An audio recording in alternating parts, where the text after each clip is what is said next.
programmierlama diller bilen mesela Instagram mesela programmiyat bilen kompütere girdi nämet ya diýeli Wi-Fi'nin parolunu alla bir ýere kurup ya bir yerden virüs alla kompüter gurna şolar ýa-da mesela şu flash kamçyna näet programmierler ýani ona gurnar. Onu etmek için başladık. Mesela maksat näme offensive security yani kiber hukm offensive security tarapyndan bir zatla etmek, bir zatla başarmak dedik şulardan mesela. Onun için mülki jady näme etmeli? Bir zatla başarjak adamlar ýol açmaly, ýol bagly. Şu zatlar bilsen bir näme zat öwretmeli, bir näme zat. Şulardan ýol etýän adamlar taýýar mesela. Onun için hem gelip näme video kursy online ýa-da mutlaka öwretdiler. Beýle video kurslardan peýda tarap näme ýa plus tarap näme? Gelýän daşarypdan hakyky mesela Türkmen ýa-da Türkmen materiallaryndan Türkmen ýa-da ýa-ni hemme materiallar özüň tarapyndan taýlanan şu zatlardan öwrenýän ikinciden. Evet, bolýar mesela problem açykdy mesela gelip mesela mä düzjok toparmaz we gruppany köpçülik toparmaz we şu taýyp mesela bir problem aýdy bilýän, onu müşk mesela çözýär. Amma şey netijede offensive kurtarpyna hem aglarlar öwrenýär, hem bir zatda nälerin işläp başlama taýin bolýar. Mesela bir zatla edere, bir zatla başalara taýin bolýar. Amma maksat şu. Gelip kurs açdyk mesela, kursa esasy öwrenjeklerden esasy öwrenjeklerden gelip ýazyp goýdyk. Amma offensive security, ugur maksat offensive security. Onun için mesela käbir etmelerden, käbir öwrenmelerden, offensive security girmek. Gelip esasy öwrenmelerden näme zat bilmelerden. Mesela Windows sistemleri näme işleýär, şonu öwrenýär. Windows sistemleri öwrenmek mesela bizim offensive security pentest etjek testlama näle diýen garşy tarapda operatsion sistemleri ýa-da Windows'a girmek mesela. Onu mesela diýeli Windows'a girdik, ýa-da näme etjek, nire etjek, näme etjek, haýsy ýerde näme maglumat aldyk, näme maglumat gözlejek, näme test etjek. Şolakda bilmek üçin Windows'un başga näme işleýäni bilmeli bolýar. Windows'u öwrenýär. Windows'da mesela näme bolýar? Active Directory öwrenýär. Active Directory test edip başda Active Directory näme işleýär? Onu öwrenýär. Ondan soň Linux environment. Linux sistemi näme bolýar? Şonu öwrenýär. Linux näme üçin öwrenýär? Näme üçin Windows ýa-da Linux öwrenýär? Onu öwrenýär. Linux işleme öwrenýär. Käbir torlary birikdirmek, tor konfigurasiýalar ýa Linux opsiyonel dolanýar. Şonu öwrenýär. Ondan soň biraz coding ýa-ni bash diýilýär, käbir işlemleri awtomatlaşdyrmak üçin. Mesela awtomatlaşdyrmak diýilende gelýär.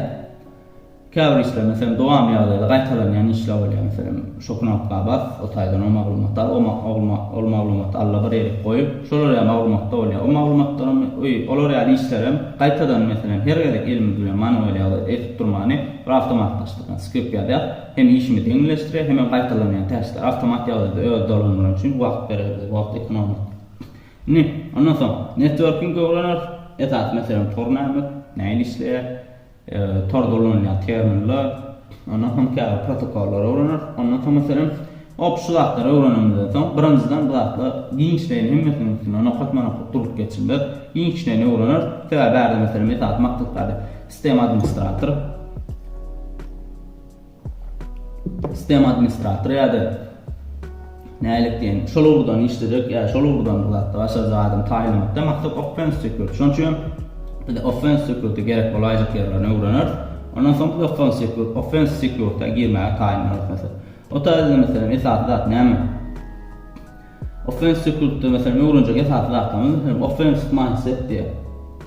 Ulanýan terminler persistence diýilýär, privilege escalation diýilýär. Lateral movement diýär, defense evasion. Şolar ýa ulanjak terminleri aslında mesela türkmençede näme manyk, näme şolar öwrenýär. Käbir ulanýan terminler ýa framework olar öwrenýär. Mesela Lockheed Martin'in cyber kill chain we ol näme onu öwrenýär. Lockheed Martin'in cyber kill chain'i mesela offensive security ýa pentest edilen ýa bir sistema girlerini edilýän adamlar mesela şolar bir framework bolmuşyny goýupdyr. Her bir ediljek adamlar bar, şo edilýän adamlar bar. Şolar idaralanyň. Mesela her bir adam näme etýär mesela gelýärlik bilen maglumat ýazmaly. Maglumat ýazganda şol maglumat garşy tarap üçin näme kullanylýar, onu öwrenmeli. Ondan soň garşy tarapyň mesela sistemalarına ruhsatly girmeli. Ondan soň mesela sistema girenden soň beýle sistemalar näme tutýar? Beýle sistemalarda mesela dowamly galamak ýa persistent diýär. Şonu näme etmeli? Umman Lockheed Martin'in cyber kill chain aýratyn girip mesela aýratyn bir videoda her bir adam näme etýär, näme peýda etýär, näme kullanylýar onu öwrenýär. Soň mikro atak bar. Mitraatlarımız bilinçlerin bir framework içinde mesela techniques and procedures ya mesela threat actor yani hopefalyan taraf mesela hopefalyan taraf bir ediyen hareketini näme üçin ediyor, maksat näme, näde ediyor, şu ediyen atları mesela yol var mesela diyelim karşı tarafın sistemasına girme näle diye diyelim initial access deyip ama näle diye phishing atakı, viruslar, kaçarak okbayan opşolatdan gençlerin yağdayda nokot düşünülür şu näde ediyor yani korkuldan yağdayda onu da gençlerin mesela bir ya iki video eder ya gençlerin framework yaklaşımında hırlayda vurur ama ondan sonra mesela offense security optional timer mesela şulatları uğranmak sonra offense security timer mesela ilk sisteme uğranıp nälik diye fundamental option yükte mesela uğranıp diyatı mesela sisteme bilyat Linux bilyat gençlerin network bilyat tornaya işle onu bilyat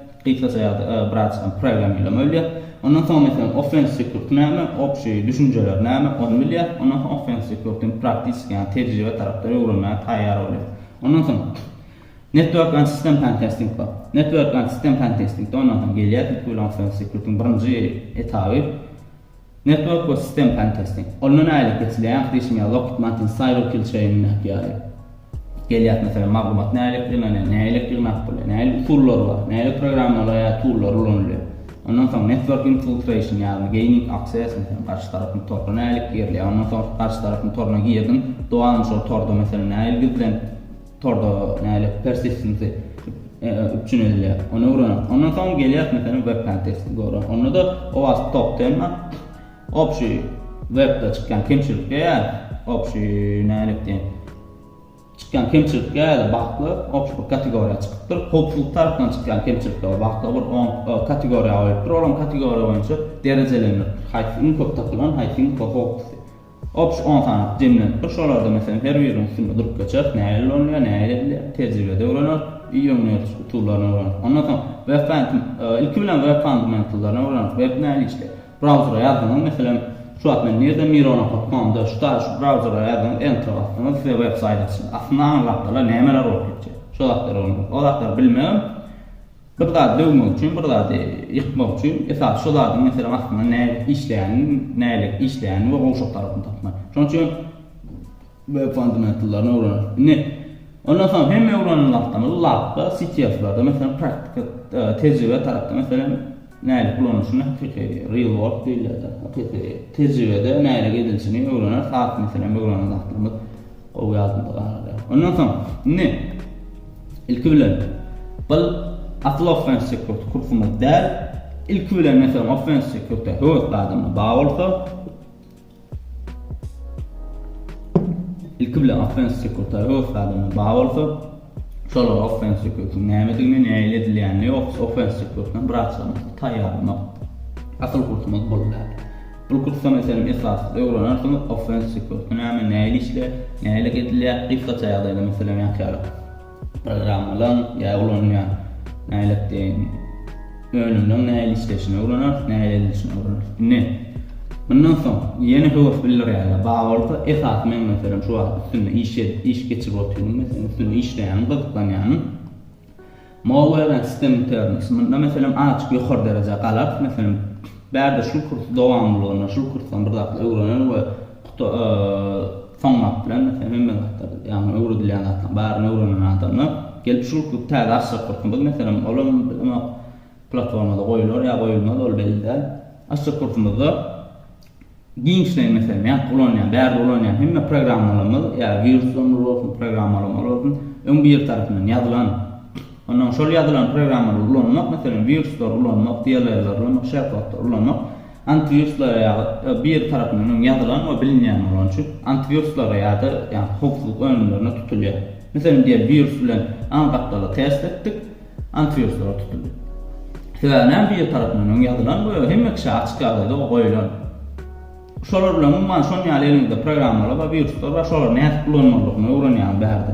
Indi ondan sonra programlarda şu taýda ulanjak hemme programlarymyz elle mesela rushnoy manuel elle ýazylýan elle taýýarlanýan şonu öwrenýär. Onuň üçin birazçık ýokary derejesinde birazçık ýa-ki hiç nolan hiç bilmeýän adam üçin şul kurs devam ettirmeni okuturmanız gerekli. Ondan sonra berden öğrenen adamla geliyen malware bolsun. Viruslar nälik bilýär? Sistem okuş näme işler? Exe bastın, iki sapar üstüne bastın. Näme geçýär? RAM mesela operativ pamitlamada. Yani CPU yani prosesorlanan kompüterin näme işler? Programda näme görkezmeler? Programın okuş içine mi? Programın içine açar malware anatomik programın içine açar. Haysi bölüklerde näme maglumatlarını takmayın. Şu zatlar öğrenir. Ondan sonra sistem okuş programı büyük taraftan öğrenip ondan sonra low level programlama yani low level'de büyük derecede sisteme ödeyemedirecek programlarımız var. Assembly ya C ala programlar olabilir. Onlarda mesela näme der? RAM şu maglumat sal şu maglumat gidildi maglumat RAM sakla ve antivirüsden tutmalı. Mesela hard diskte saklayabilmede RAM'da sakla. Ondan sonra şu maglumat tədil iğnalı şunu ya iş geçirdik. Hemme de elimizde mesela şunu ayarladı. Virüs olmuş, şartlı olmuş. Nälik bilişini öğrenir. Ya mesela ne geliyor? Elimde USB device var. Aslında mesela USB ya flash kadar mesela programlardan ya flash geçince mesela bir schema çıkartıyor.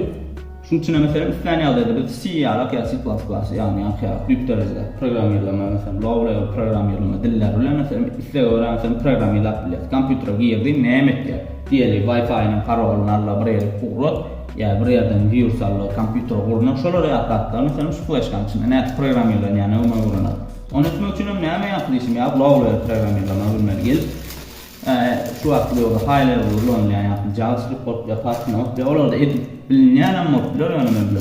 Öğrenci kalbi C olur. Ondan sonra malware anatomiyasının sistemlerini öğrenip ondan sonra virüs nälik düzýärler, näme etýärler virüs düzmek üçin, nälik teknikalar var virüsü gizlemek üçin antivirüsler, näme öz trafikany gizlemek üçin. Olatlar ondan sonra gelýär antivirüs yani hopeful önlerine mesela özüne tıkırlar geçmeli. Mesela arka tarafta monitoring CM sistemi kurnalan bizim etken hemmeter hareketlerimizi görkezip duyunu. Onda da şu hareketlerden net geçip olur özünü gizlep şu zatlar olur.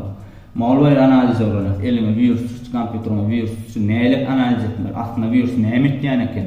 Exe var elinde mesela reverse engineer etken ya kağıt testler etken şunu analizler etken. Option virüs näle analiz edilir. Onu öğrenir. Shellcode mesela esas online maglumatlar, makalalar olsun, kitaplar olsun, esası 32 bit sistemler için niyetlenen 32 bit sistemlerin şu vakti doğru dövrden kalıplar ya o maglumatlar ya köyne oluyor ya ön yazılan oluyor 2010-2007'de yazılan kitaplar var menine de var mesela o da açık köyne maglumat bir gelir 64 bit şu vakti sistemde şu vakti dövrde kullanılan sistemlerde yankıyalı ediyen aklama dövrünür. Ondan sonra phishing social engineering in real life phishing framework önemli. Social engineering näme? Näde edilir? Ops gençleýärler. Şonu öğrenip anonim mesela informasyonu anonymize etýär. Trafikany şahsy maglumatlaryny internetde opşy näde gizlenýär? Diýelim flash maglumatlary yok. Mesela kamera operasyon sistemleri ulanır. İmle mesela gizlediği için şolak operasyon sistemleri ulanır. Şolarda bir data geçirir. Ops berde bir edýän hemme zatlarymyz elementler şunu ýagdaýda manual ýagdaýda ýalar viruslar bolsun, shellcode'lar bolsun, ýa-ni ulanda flash kalamlar bolsun. Hemme zat normal özümiz programmerler ginçleýän ýagdaýda da sistema näme işleýär, ops düýp derejede şonu öwrenir. Esas offensive security meň maksadym ýa taýýarlajak bolýan şul. Bu prosesde meselem şulugry giýjek adamlar, öwrenjek adamlar gelip bärde kursa sokdan hiç daha düşünme. Şonuň üçin gelýär. Mesela bärde esasy düşünjeler alýan, näle kullanylýar? Mesela elinde bir programlar bar, şonu näme kullanylýar, näme garşy tarapy okudymyş, şonu öwrenýär. Esasy ýani bizim kursumyz öwrenjek bolmuş, taýda giňişliň kursy. Şonuň üçin bärde her bir aýdylýanlarda öwrenip, nohut belli galyp, hemme zat öwrenip teňir. Son mesela bärde kursumda gelemekde, bärde kurs platformada goýup, ýa goýmak başga ýerde tapady, ol belli. Ýöne şutaýlar esasy offensive security giňişliň içinde öwrenmek üçin şutaýlardan mesela size öwrenmek bolýar. Onuň üçin näme kursum gaçdyk, netip bolsa bulurdan taýýarlaýar, bulurdan geçen adamlar, bulurdan öwrenen adamlar, ýani höwürlenýän adamlar biziň esasy kursumyzda akan giýip öwrenip bilerler netip bolsa. Ondan näme başlaýly?